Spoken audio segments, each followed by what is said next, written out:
A man who, when I stood up in front of the courts and told them how scared I was of this man, promised to come after me when he was released from prison and kill me. A man who hacked into my email, my iPhone, and my Facebook, unblocking himself after being released the first time. And while to some this may seem trivial, given the threats he promised to fulfill, I know what this man is capable of. I have seen it in his eyes while he screamed that he, quote, wanted to kill me and was going to kill me, end quote, while my daughter slept upstairs until the neighbors called the police. And I have seen it in the patterns that have clearly presented themselves over the years, from burglary to voyeurism and to domestic violence, with so much more sprinkled in between. The problem is not only that he has gotten away with far more criminal acts than he has been asked to serve time for, but that he is aware of this fact and he believes that he can, in fact, get away with them. We just heard but a small portion of the victim's statement read by the victim advocate. Now, this case, it strikes me, it is different than many that we have seen before. What I think makes this case different is how he checks so many boxes, how his crimes really are of different degrees than what we've normally seen.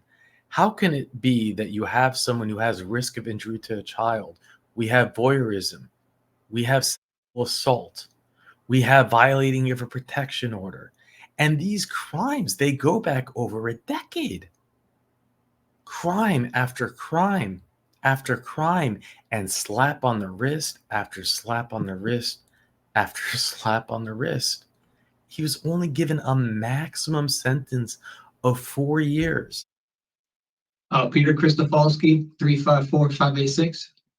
This hearing is being conducted in consideration of the parole application with Peter Christofalski, 354586. He is serving a sentence of 7 years, executed suspended after serving 4 years, followed by 3 years probation for 2 counts of violating a standing criminal protective order. He also is required to register as a sex offender. That requirement ends on December 19th, 2028. As of today, records reflect the parole eligibility date of September 24th, 2024. There is victim input in this case. There is an offender accountability plan for the offender. It has been reviewed and it shows he has completed the short track sex offender program, domestic violence, tier 2, and he works in the kitchen. Utilizing the statewide collaborative offender risk evaluation system, the offender's overall score falls within the moderate range of risk for recidivism. Utilizing the static 99R, the offender's overall score for sexual offense recidivism falls within the high range. Mr. Christofalski, this is your opportunity to express to the board why you believe you should be granted parole. You may begin. All right. Just like to say thanks for considering me for parole to begin with. And, I'm a human being. I've made bad choices in my past. I've been incarcerated and had to deal with the consequences of those. And there's been a lot of other consequences besides being incarcerated, having to be a registered sex offender and all that too, that, really changed my mind and my perception about what kind of person I thought I was. Inside of my head, I always thought I was this person that nobody could understand. And then I understood that my choices were not reflecting the person that I am. So I had to get to a point where I had to start implementing how I feel on the inside to the outside and start making the right choices instead of constantly making excuses for my mistakes. There's nothing I can do to change the bad choices I've made in the past. And all I know going forward is that if I'm given an opportunity to prove my integrity and trustworthiness, that I'm going to take full responsibility for that and appreciate it for the opportunity it is. Because again, I know I'm repeating myself, but there's nothing I can do to change my past. And I don't want my past to define me. I want what I'm going to do from this day forward to define me. So that's all I really have to say is I'm a human being. I've made bad choices. I understand those choices. I understand there's some people in the world that might not want me to have opportunities, and I can understand that too. I'm not resentful or bitter about anybody that might not feel optimistic about my future, but I am, and that's all I really have to say about that. All right. Well, thank you. What we've done is we've read about your background, and we've read about this offense and what you've done since you've been in. Based upon that, we have some questions. Okay. We're going to take turns asking those questions. We're going to hear from the Office of Victim Services, and then we're going to discuss your case and give you a decision. Okay. So one of the things that I didn't hear enough of is what your actions have done to others. Okay, what's the question? So you really didn't talk about that much in your opening statement. So you have, you're here having had sexual offenses in the past on the state, sex offender registry, and then on top of that, commit 2 violations of a standing criminal protective order. And what I'm getting at is I heard about you and changes that you might be going through. I didn't hear much about the effect that you had on victims. Okay, I mean, I don't know what to say because I can't put myself in a victim's shoes. All I can understand is their perspective on it. The victim in my case is my ex-wife, and we had a bad marriage. There's no way I can say otherwise. And obviously I was a large part of that marriage being bad. And I have not seen or spoken to this woman since 2016. And so there's no way for her to even know if any changes have been made in me. So like, I understand if her position has been and always will be that she's afraid of me. She thinks I'm a horrible person. And when you want to go back to my case about voyeurism, I understand completely how that puts the public at large in a state of paranoia where they feel like they can't be safe in public anymore, and they don't know where is and where isn't a safe place to be anymore. If they can't go shopping without worrying somebody about, filming up their skirts or whatever. And it took a long time of being in sex offender therapy for me to understand like why I did what I did, before I wanted to make excuses about it. And then I understood like that was a horrible way for me to cope with the issues that I had going on. And those issues, unfortunately, were of domestic nature between me and my wife, my ex-wife, and after her and I separated, my life completely changed, and how I looked at relationships completely changed, and how I looked at my role in society completely changed. But I haven't been really given an opportunity to show that yet. That I was out on bond for 3.5 years. I was in a solid relationship the entire time. I was in compliance with probation the entire time. I was going to therapy the entire time. And I feel like because I'm back here now, people look at it like I haven't made any progress from 2016 until now. And that's just, I can only assume, I don't know how anybody feels, but that's how it feels from my perspective, that I'm constantly being judged as if this happened yesterday when I haven't repeated any mistake I've ever made.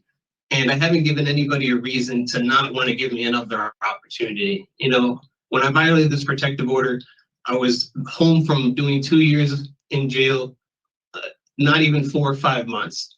And the intention of it was to try and find out what's going on with my daughter, which is exactly what I told the detective. It's exactly the statement I made when they asked me about it. I didn't try to deny it. And again, I don't know how my ex-wife feels about me. And if she is afraid of me, then I'm sorry for that. And all I can do is show her through time on the outside that I have no interest in talking to you, making you upset. Like, you don't want me a part of your life. That's completely fine. And I accept that. I have no problem honoring a protective order for the rest of my life. This was a mistake that I made when I was still emotional and trying to get my life back together. Okay, so I'm gonna go back to my question. Okay? Okay. Because when I asked that question about how other people, the impact of what you did had on other people, right? I didn't say that we're viewing you as not making progress or anything like that, and understand that, you know, you have certain feelings about what happened. However, the question that I had was related to, what do you think that the impact of what you did had on the victims in this case? I think that the impact is it made her have trust issues in general with who she allows to be close to her and how she views the world. You know, I can't put myself in somebody's shoes because I've never been with me as a partner, you know what I mean? But I can understand how the bad choices that I made would make somebody have feelings of not being able to trust people or feeling paranoid or, you know, wanting to avoid relationships altogether or feeling that they're being oppressed or that justice isn't being served because maybe their idea of what should happen to me is different than what the state has done.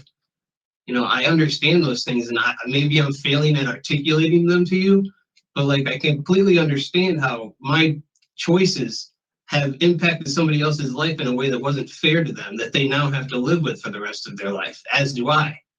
You know, and I'm sorry, maybe I'm too much in my own head because the situation feels very personal to me. And maybe I don't spend enough time thinking about how that impacts them, but I am aware of that. I know that, and I respect that fact so much to the point where, like, I don't know what else to say about it. Then it's a tragedy all the way around. Everybody, I feel like everybody, including the state, is a victim when things like this happen. You know, it's human nature that people make mistakes. We just got a little further, right, into an answer of the question that I asked.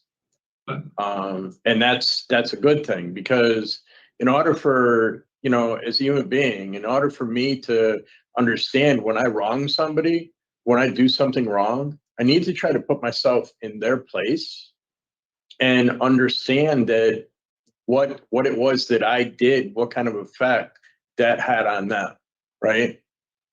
And that's an incredibly important thing, right? So I'm looking at I just two counts of standing criminal violation of standing criminal protective order, right? Do you know why that was in place? Yeah, because she felt in fear for her life. She didn't want to be contacted by me. Okay. That's how it was explained to me. Yep. So then when you went and contacted her, a little more than contact, but when you went and contacted her, you know, do you get it? Of course I get it. Okay. Like she probably went into a panic, you know what I mean? Thinking that I'm trying to do something to her when, you know, I hope that somehow the information was relayed to her that if I knew her email address, why am I trying to log in to an email address rather than talk to her via email? You know what I mean? My intentions were to find out what was going on with my daughter. It wasn't to cause her panic. It wasn't to, I didn't even think what I was doing was violating a protective order. And how about, so in dealing with that, you want to find out something about your daughter in the future, how would you go about doing that? I have absolutely no way of doing that. There was a termination of parental rights hearing that happened right after the divorce, before I was even sentenced, and the way it was explained to me by family court after the fact is that because I took a plea deal and pleaded guilty in the domestic case, that there's no grounds for me to open up a new case to ever have that custody visitation in the future. That'd be on the party of, you know, her mother or her. Okay, so nobody in your family has any contact? No. Okay. So my daughter will be 9. My daughter just turned 9 years old this month, and I haven't seen her since she was 18 months. Okay. And that hurts. You know, I can't feel any other way about that, whether it's my fault or not that happened. That hurts every day. Right. However, you know, violating a standing criminal protective order is only going to get you a seat where you are right now. I understand that. At best. Right? Right. So you've taken part in I liked to see this piece. You've taken a part with addiction services there. Yeah, I've actually been chairing the AA and NA meetings that have been happening here ever since I got to this facility. More than just attending, you know, I show up early and volunteer.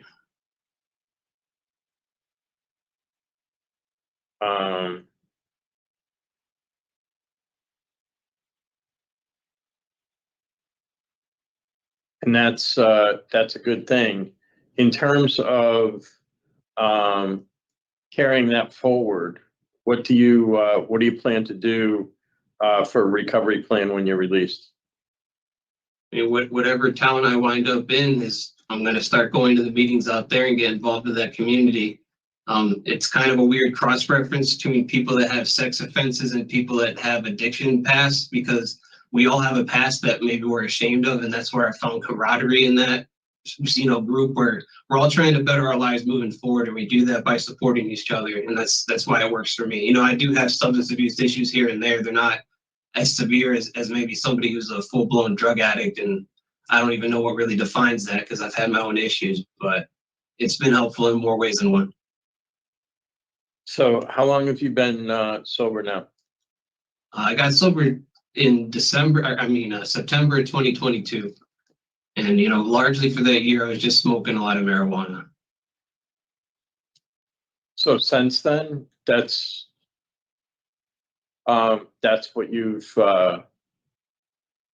only smoked marijuana, or did you just say that you haven't, or that the last time that you used that it was mostly marijuana? Yeah, during the year 2022, I was using mostly marijuana, and I haven't used since then. Since September of 2022. Yeah. Okay. So have you heard of recovery coaches? I have. So what do you think about having one? I'd love to have one. I'm actually trying to get involved with the C-card training that they're supposed to be implementing here. We've been waiting since, I think, January now for somebody to come over here and actually start that program. Okay, but that's training to be a coach.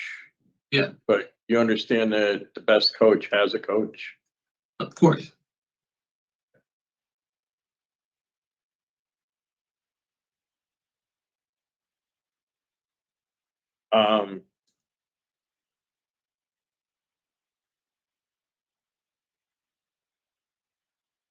You want to come out to a halfway house in the Hartford area, Preferably, yeah. and you want to get involved with restaurant, either a restaurant or commercial tire industry? That's where I have the most experience, yeah. Both. You have experience in both? Yeah, several years in both industries. Did you ever get into HVAC, or did you just take the cert and not really get employed, changed your mind and didn't like it? It's not that I didn't like it, after I graduated, it was hard to find an actual apprenticeship program. The only jobs I could find were like maintenance positions, which wouldn't give me hours towards my license. So I kind of got involved with the restaurant industry after that. And it's been a valuable tool set to know how to do things, but I don't plan on pursuing a career in HVAC. Okay. I just saw the cert and was wondering why.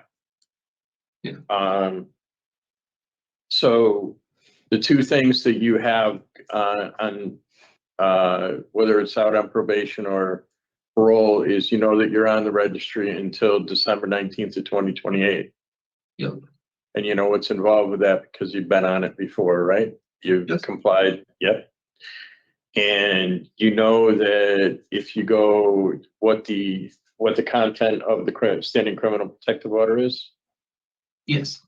So you know what happens if you violate that? Yeah. Okay. So I don't have any further questions. I'm going to turn it over to other board members to see what they have. Okay, thank you. Board Member Smith-Palmieri. Thank you, Mr. Chair. So, Mr. Krasowski, did I mispronounce that? Probably. Kristofalski. Christopolsky. Excellent. Thank you for that. So one of the things you didn't speak about with my colleague is the domestic violence program. You took that and completed that in January? Yes. Okay. So can you talk a little bit about the domestic violence program? Is this the first time taking a program like this? No, I took I believe it was 16-week Explore Domestic Violence at a Wheeler clinic when I was first released from prison last time.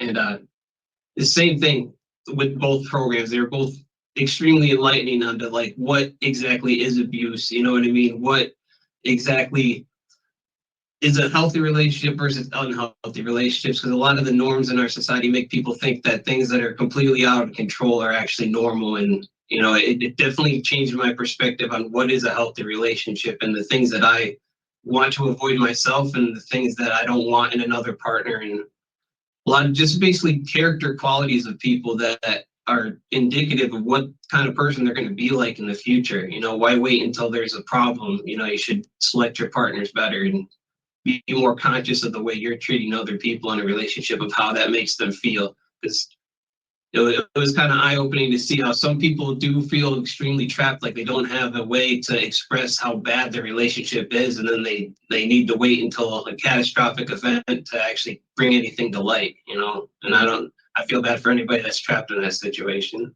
All right, well, let's talk about you with that type of a situation. How do you, from taking that program and seeing sort of both sides of the relationship, where do you see yourself? I mean, I see myself as both a victim and an abuser. You know, I'm guilty of both things. You know, I've been in relationships where I've been made to feel like I'm not important and the other person is, and that I'm not allowed to do things and the other person is. And I've also been the other way where I feel like I'm supposed to be in control of things and the other person isn't, you know? It made me realize how many mistakes and flaws I've been guilty of in the past, you know, and it makes me feel ashamed, honestly. Like I've kind of grown into a shell of a person because of it, because I'm scared that I don't know how to be a good person to somebody else, and it takes time to really learn how to trust somebody, you know. So having taken the program twice now, and you find yourself being incarcerated for violation of protective order, so you're not the victim in this case, you are the perpetrator. How do you see yourself going forward in terms of correcting your behaviors? What have you done to recognize what your behaviors are that contributed to the situation? I mean, I've spent a lot of time in self-reflection, you know, understanding what have you discovered about yourself? That I didn't know how to properly process my emotional reactions to things so that they become rational actions. You know, I was very much impulsive and immature in my past, where when I felt something, I felt the need to express it immediately, you know, and I was always trying to make myself feel better without giving full insight into what that meant for the other person involved, you know, and it's a selfish way to be, and I don't want to be a selfish person, you know. It's hard to talk about those things, you know. I was one kind of way, and I know that, and I had anger problems, I had immaturity problems, impulsivity problems, and problems with like not having enough foresight to see, like, if I take this action now, most likely the future is going to wind up like this. And then when the future didn't go the way I wanted it, it just like fed into that more, you know, negative energy of feeling like I'm a victim and everything. And I had to take a step back from it and realize, like, if I want to have a good life and I want to have people that respect me, I have to do good things and do respectable things so that that can happen. That's what we hope you would gain from taking that program, you know, especially having taken it twice. And you are young. You are only 34 years old. We go back to when these incidents were all occurring from the very beginning. You know, we're going back almost 10 years, you know, 8 years. So yes, you are very young. And you're probably very impulsive and immature, and as you all described. So tell me, having identified these triggers, these character flaws, how do you see yourself going forward, being able to address those as they come up? What's the plan? The plan is to build solid, strong, meaningful relationships with people, to have supports that I can actually rely on, because I know what my flaws are. And a big part of overcoming those is having people that I can talk to that I trust, who are going to guide me through them if I don't know what to do with myself. If I ever find myself in a situation where I want to react emotionally, having a number to call or a place to go and somebody to talk to is like absolutely vital, so that I can understand the situation better. I can get more perspective on the situation, and I can act in a way that's maybe more according with who I really am. Because if I have friends who really know me, then when I act out of character, it's going to be really easy for me to see that, or make me not want to act out of character when people are like, that's not you. Like, why are you talking like that? That's kind of one of the gifts that NANA has given me, is to see that other people go through the same things, and mostly that we're all just scared to express those things, but we're all the same on the inside. We all have the same feelings. So what is your plan? You're in a relationship, you're in an argument, you're angry. How do you want yourself to respond in that situation? I see myself being mature enough now to say that I'm extremely upset. I'm not going to be thinking clearly right now. Like, we need to revisit this subject after I've had some time to think about it, and not make a choice about doing anything at that moment. Whenever people make choices in the midst of an emotion, it's usually not the choice they would have made if they thought about it more. So it's always having that little bit of break in between a situation that happens and what you're going to do about it. And making sure that I have means of implementing that always. Having that plan. Yeah. Like I said, people to call, places to go, things, people I can consult with on what I should do about this, rather than just trusting my own gut instincts. You mentioned earlier that you were in the community. I have you in the community about 4 years, and you said you were going to treatment. What type of treatment were you doing? I was doing individual therapy, mental health therapy, and I was also doing the sex offender therapy with Bill Hobson and Enfield. Okay. For most of those 4 years, or some of those 4 years? The entire time. The entire time. Okay. And I note that you do not have any disciplinary reports throughout this period of incarceration. How have you avoided that? I hang with people that are doing the right thing, or I just hang by myself. I've had to learn how to enjoy my own company, and having the past that I did, that took a long time for me to be okay to sit with myself. So it's been a lot of time alone and self-reflection in here. And there's a lot of drama that is constantly surrounding you in here, and it takes a conscious action for you to avoid it, and that's what I've done. I keep to myself. I've had the same job in the kitchen for 18 months. I'm trying to make my time go as smoothly as possible, and use what little resources I have in here to show that, like, I am worthy of opportunities. We when we do a parole hearing, we look for offender change, right? How you've changed, what insights you've gained from the programming, how do you plan to live successfully in the community, interact with others. So I do get a sense that you've developed some skills in that area. Thank you. And we do have some letters of support from your mother, your sister. So you have support in the community. Okay. Well, thank you. I appreciate you answering my questions. Thank you, Mr. Chair. Board Member Pape. Okay. Mr. Kristofowski, at this point, your portion of the hearing is over, so you're going to sit and listen to the rest. We're going to hear from the Office of Victim Services, then we're going to talk about your case and give you a decision, okay? All right, thank you. Ms. Hamlet-Williams. Yes, thank you, Sir Chair. I did hear from the victim in this case, who asked that I relay to the board the following statement. Dear members of the board, today a man is asking to be released from prison 2 years early. A man who told hospital psychologists that he was, quote, afraid he would black out one day, kill someone, and not remember doing it, end quote. A man who stalked women in a Target and filmed up their skirts over the course of several days while I was 7 months pregnant. A man who told me I deserved to be skinned alive. A man who choked me while I held my 1.5-year-old daughter in my arms. A man who raped me. A man who, when I stood up in front of the courts and told them how scared I was of this man, promised to come after me when he was released from prison and kill me. A man who hacked into my email, my iPhone, and my Facebook, unblocking himself after being released the first time. And while to some this may seem trivial, given the threats he promised to fulfill, I know what this man is capable of. I have seen it in his eyes while he screamed that he, quote, wanted to kill me and was going to kill me, end quote, while my daughter slept upstairs until the neighbors called the police. And I have seen it in the patterns that have clearly presented themselves over the years, from burglary to voyeurism and to domestic violence, with so much more sprinkled in between. The problem is not only that he has gotten away with far more criminal acts than he has been asked to serve time for, but that he is aware of this fact, and he believes that he can in fact get away with them.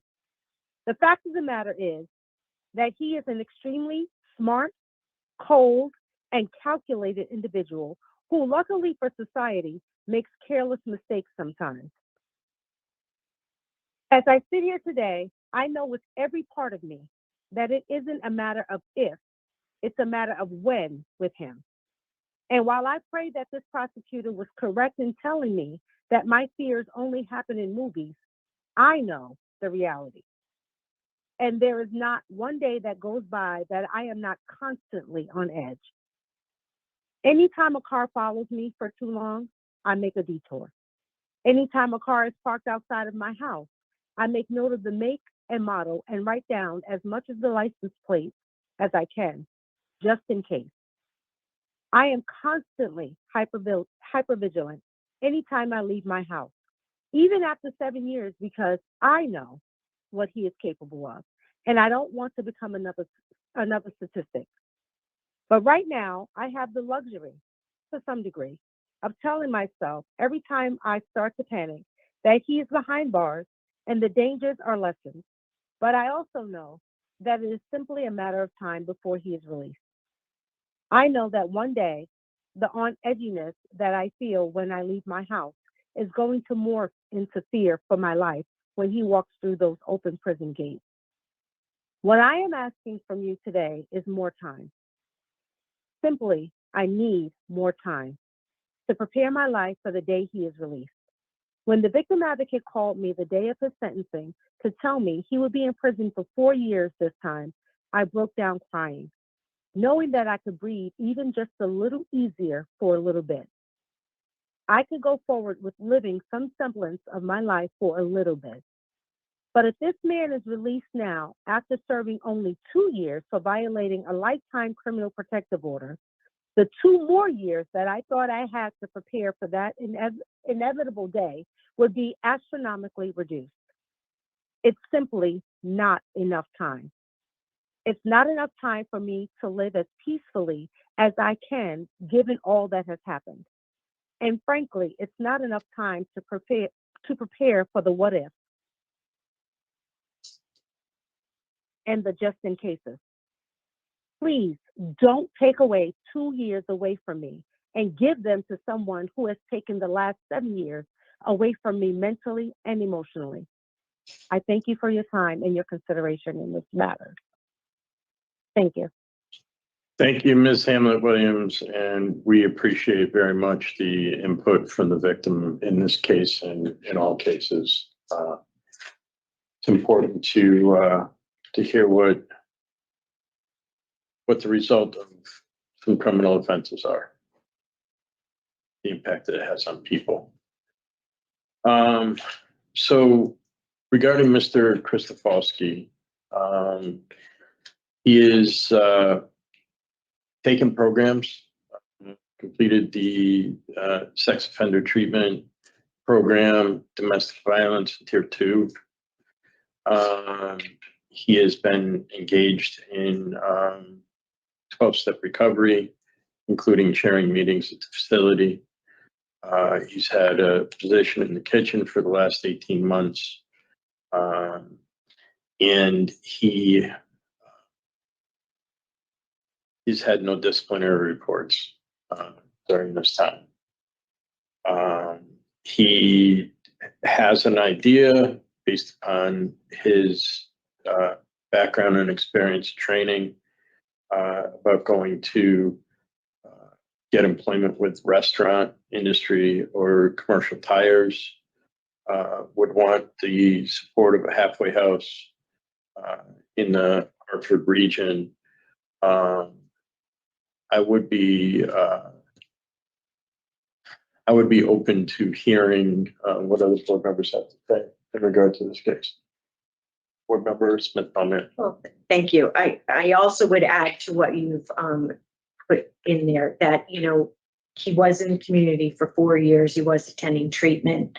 I did appreciate his responses to his involvement with the domestic violence program during this incarceration and what he's learned about himself.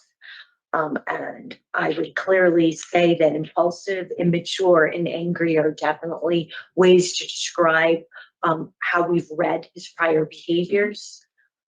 So I do think it is important that he can articulate that and recognize that. He does have support in the community, as evidenced by letters that were sent in from his family. He did have, going back to the domestic violence program, I did note that he had an excellent evaluation from the counselor to the point where they wrote he was an asset to the group discussion, and he was able to articulate the need for firm boundaries for himself. We did talk about that he has no disciplinary reports. There is protective order in place until 2089. He does score out moderate for risk to recidivate. Does score on the sex offender for a high. He is on the registry for another 4 years, and will need to and will be required to continue to participate in that level of treatment again. So, with all that said, and recognizing the statement from the victim, I did read that. I also read comments throughout the case file of her concerns. I do think that a level of parole would be beneficial during this type of release. Provides very close supervision, as well as providing those rearrest powers for safety to the community and the victim. He wants to go to a halfway house. He's got, as you said, Mr. Chair, an opportunity for employment. So I would be in favor of granting discretionary parole today. Okay, Board Member Page. Thank you, Mr. Chair. So, in sitting here and listening to Mr. Krzyzewski interact with the two of you, watching him as the victim's statement was read, he came off so defensive initially when the questioning began. I specifically remember you're saying, let's talk about the victim. And his response was like, well, I don't know. I'm not that, I can't put myself in that situation. But I think that probably came because he heard the victim was trying to be input. And, he immediately wanted to defend himself. And I understand. He wants us to believe that he's not the person that we're reading about, that he's a different person. And it's difficult because we don't have an opportunity to really get to know these individuals. And we have to make our decisions based on what we hear and what we've read. So for me, I honestly think that Mr. Krzyzewski talks a really good game. But I'm not hearing the amount of change that I really would have liked to hear from someone who having committed as many apprentice he has. And it was spot on when he said that he sees himself as a victim too. That really resonated with me because that's the feeling that I got from reading his papers, his file. And when I couple those two things, his not having responded the way that I would have liked him to at this far juncture in his incarceration, and I couple that with the victim statement, I cannot support his discretionary parole today because I don't think that I don't see it as much as I would have liked to see to be able to see. So and honestly, when we have offenders who rate out moderately, it's a little more difficult because when they're low, and when they're high, you also know. But in the moderate, kind of gets in that middle of the road kind of thing. So I absolutely understand why you feel your vote is Ms. Palmieri, what your position is, and I can see why. It's a difficult case, though. It is a difficult case. So that my vote is to deny. So thank you.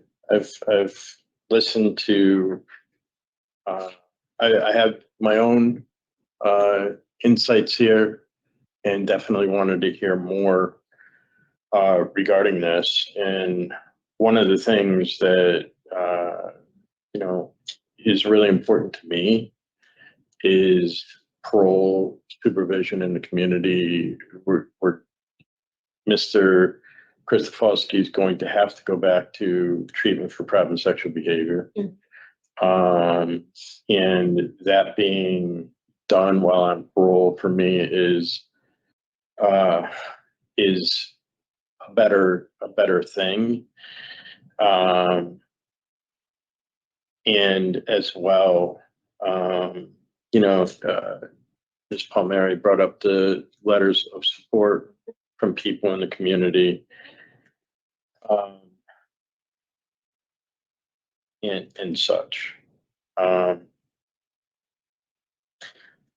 So it is a very difficult, but I am going to support parole in this case. I have halfway house.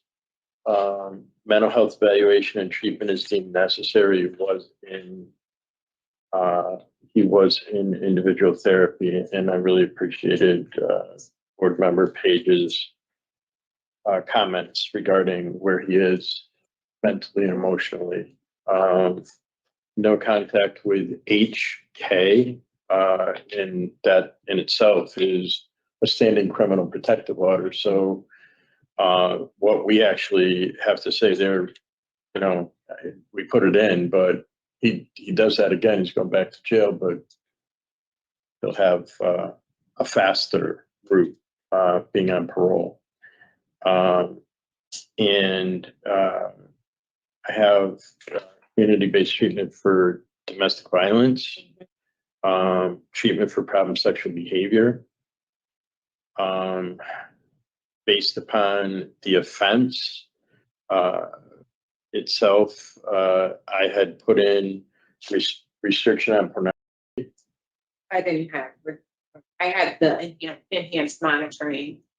I was concerned about him creating, basically, right? Yeah, but I don't know. I don't know. I just don't know that. Yeah, I did not have that, but I did have the enhanced internet monitoring. Okay. So, And I think that can address what your concerns okay. are. So the enhanced internet and device monitoring, and no contact with minors without parole officer's permission. I didn't have that either. I'm not really sure where that came from. I think that once he's out in the community, I mean, honestly, I'm voting to deny it. However, in terms of his conditions, I don't see anything that warrants a no contact with minors. And maybe when he's out in the field, if they feel that that's necessary, they can Come back. come back. The- I did see it in the evaluation Yeah, as a condition However, I did go back and look at the original charges. There's no indication that one of the victims of the voyeurism was a minor. There's no mention of that specifically. I don't know if it's a safety net in terms of the evaluation, but I didn't see it. I mean, it can be added in the field. It can also be removed in the field, I suppose. So, I mean, we could add it as a precaution. It was in the evaluation. So that's it. That was the only thing because, you know, that was the only thing that I could come up with because that's not been a. I just want to say, like, why give him that additional barrier or that additional hurdle when he already has a lot on his plate? And there, I don't see any. I'm not the professional that puts the, you know what I mean, but if that they feel that that's something that is absolutely necessary, then they'll bring it back. So that'd be then DV, private sexual behavior, and enhanced internet and device monitoring. Halfway house mental health evaluation and treatment is deemed necessary. And go ahead. I'm sorry, Mr. Polk. And the no contact, I had CK also. But we don't have a name for CK. Do we? Yes, we do. We do have a name for CK that we can get because the police report, unfortunately, when it comes to the Board of Pardons and Paroles, has been redacted. Yes. Which I'll send it to you. thank you. So is that where we're at? Yes, that's where we're at. So in regard to Peter Christofalski, 354586, I moved to grant parole on or after September 27th, 2024, with the following stipulations. Halfway house placement, mental health evaluation and treatment is deemed necessary. No contact with victims HK or CK,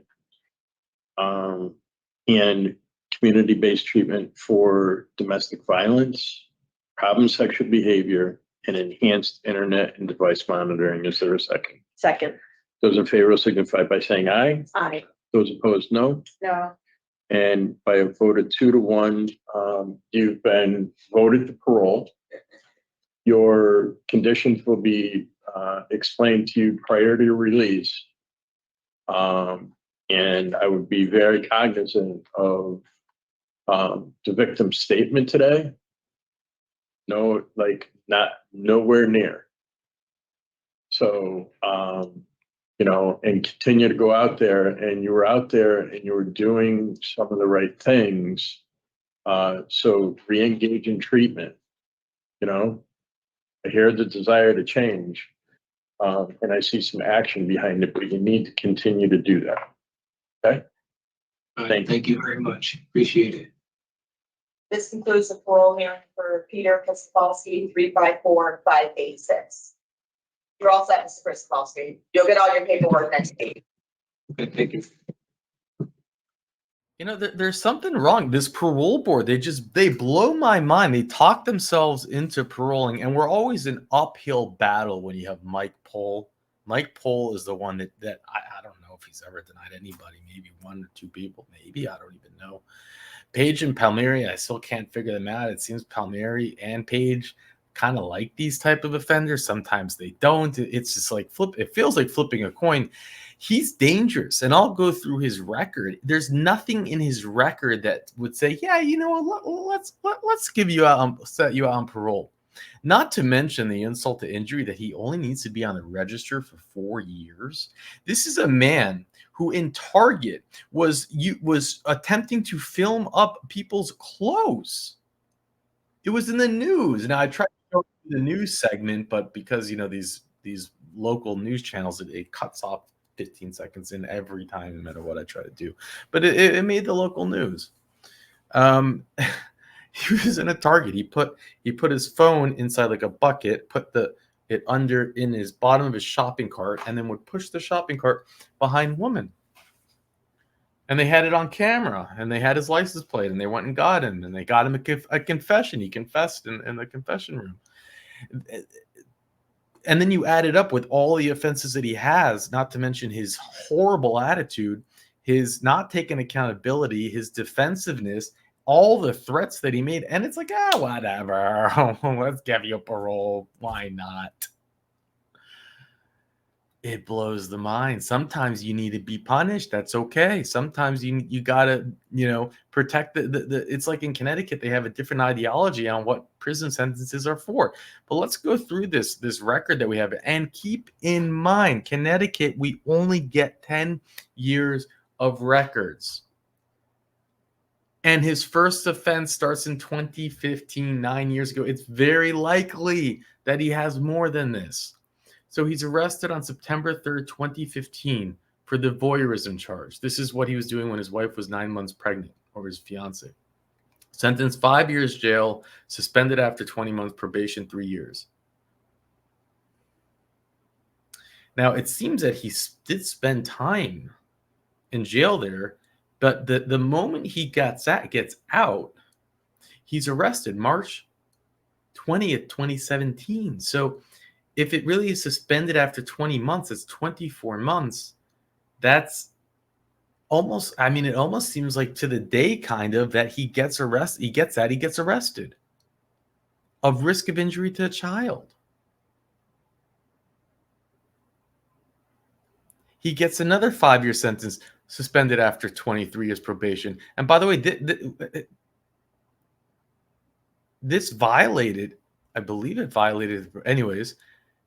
Now he gets out, and if it looks like, again, about 2 years later, because he's arrested on 1/13/2020. Violation of a protection order. 2 counts.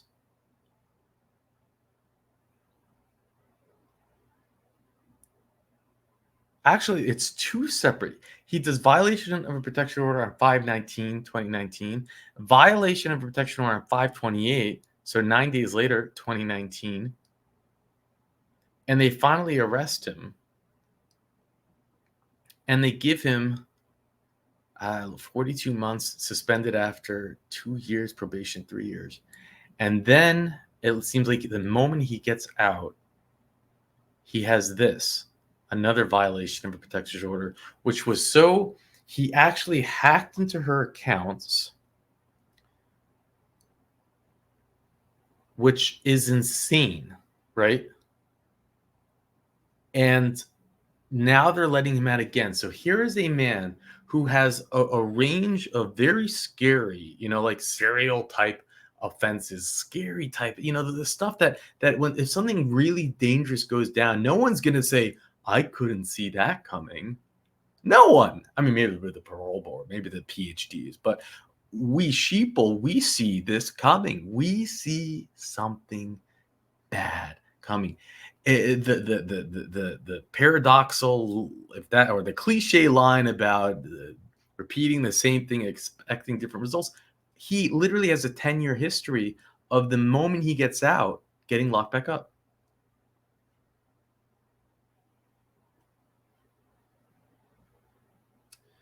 Richard shared some articles I can read with you. The SA was against his wife at the time. And it was also a DV thing. But it's not, it's very clear. It started consensual, but then she became very afraid. What he was doing was started to turn violent, and he wouldn't stop.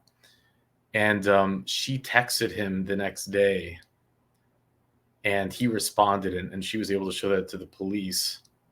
And what he had said back to her in the text was,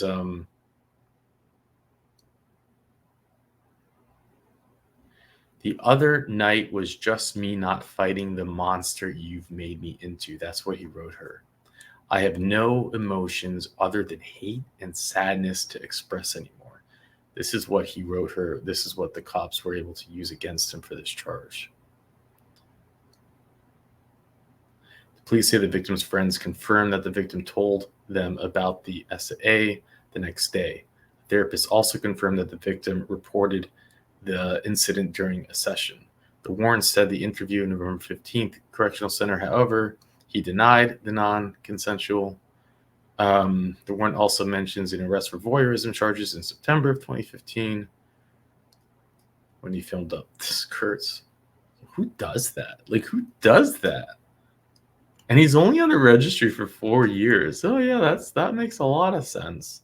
Wow. But it's Connecticut. You don't care that much about protecting the constituency. Let's have empathy for the serious, dangerous, crazy felons. Let's just give them chance after chance, because I'm sure programs will help. Like, they're actually talking themselves into allowing him to watch adult content. They're like, no, we shouldn't make him not do that. Let's just monitor it so that he's only. It's like, you're letting him out of prison. Why didn't you just put in the, like, really? You're like, no, I don't think we should put that rule on him. Crazy. Orange is crazy. We live in a crazy world. You can't make it up. And with that, I'll let you go. I feel like because I'm back here now, people look at it like I haven't made any progress from 2016 until now, and that's just, I mean, I can only assume, I don't know how anybody feels, but that's how it feels from my perspective, that I'm constantly being judged as if this happened yesterday, when I haven't repeated any mistake I've ever made, and I haven't given anybody a reason to not want to give me another opportunity. When I violated this protective order, I was home from doing 2 years in jail, not even 4 or 5 months. And the intention of it was to try and find out what's going on with my daughter.